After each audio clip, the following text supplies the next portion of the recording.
جب کسی طرح ان کی ذات کی یہ گتھی مجھ سے نہ سلجھ سکی تو ایک پرانے نوکر سے منت سماجت کی۔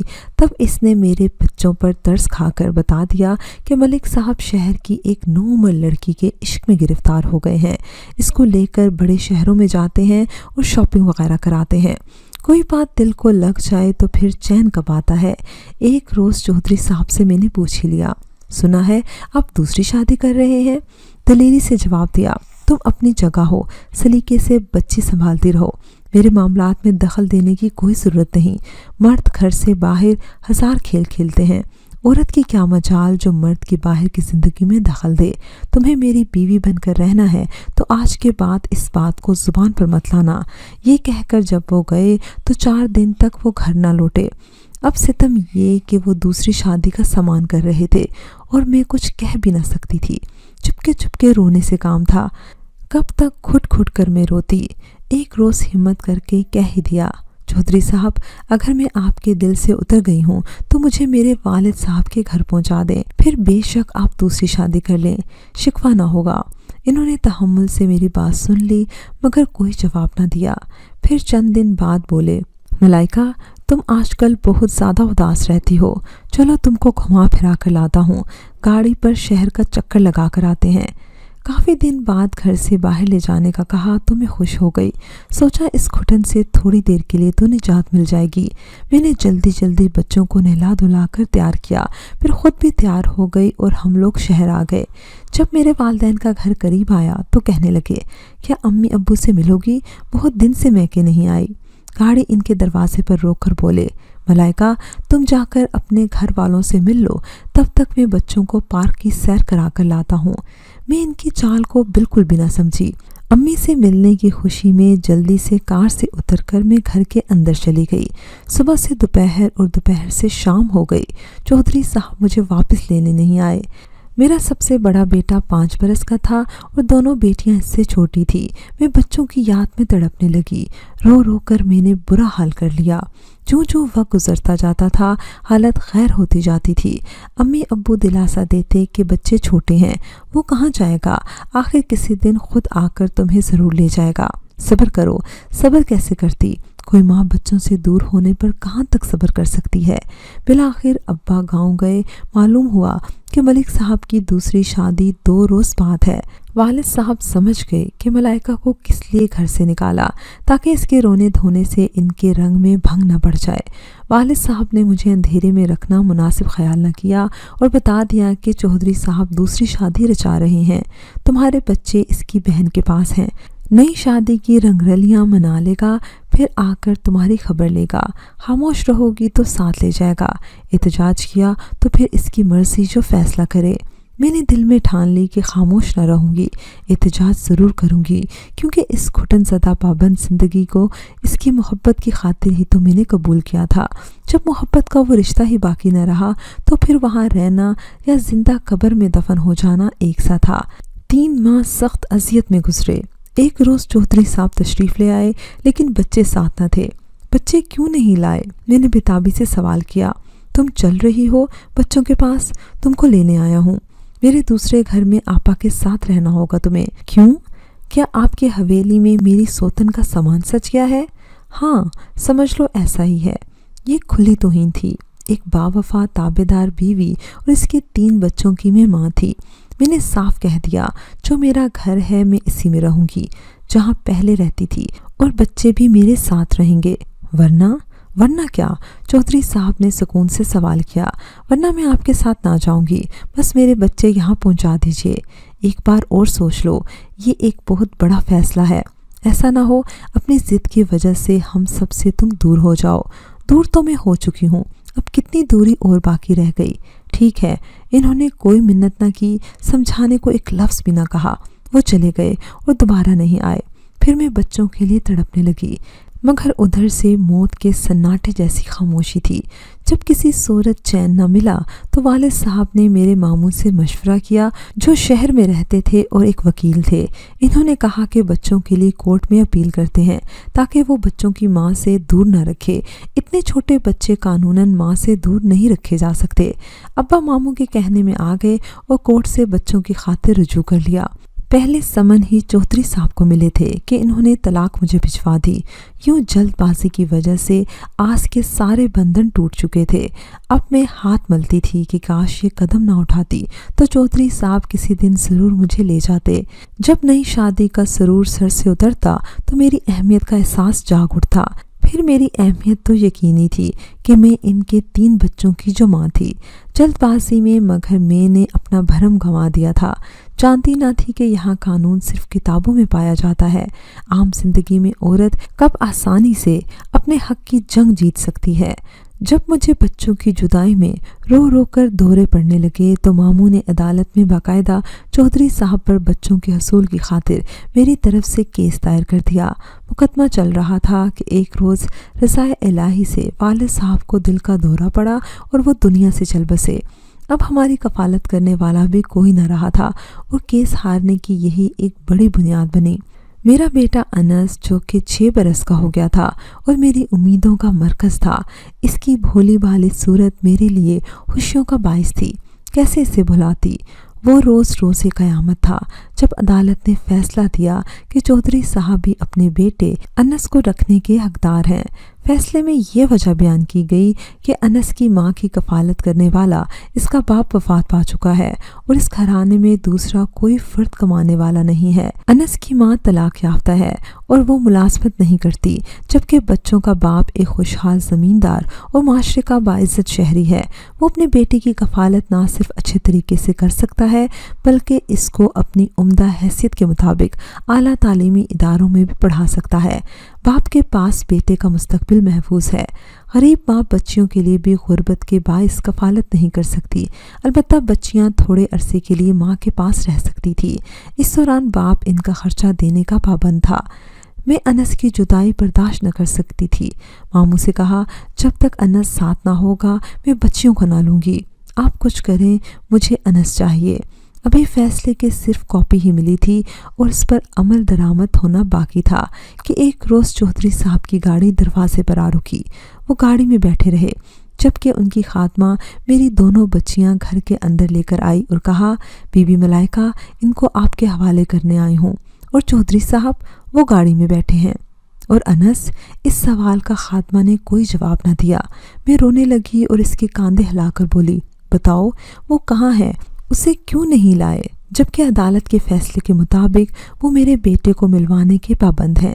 مجھے روتا دیکھ کر خادمہ بھی رونے لگی۔ اس نے کہا، تمہارا بیٹا انس اب اس دنیا میں نہیں ہے۔ چودھری صاحب کی بہن کا ان سے جائیداد کے بٹوارے پر جھگڑا ہوا تھا۔ بہن اپنے حصے کی جائیداد میں سے چھوٹے بھائی کو آدھی وراثت لکھوانا چاہتی تھی، جبکہ چودھری صاحب کو یہ بٹوارہ پسند نہ تھا۔ اسی جھگڑے کی وجہ سے وہ بچوں کو پھپھی کے گھر سے لے آئے اور سوتیلی ماں کے سپرد کر دیا، لیکن اس نے بچوں کا خیال نہ کیا۔ انس کو بخار تھا تو چھوٹی بی بی نے بخار میں اسے نہلا دیا۔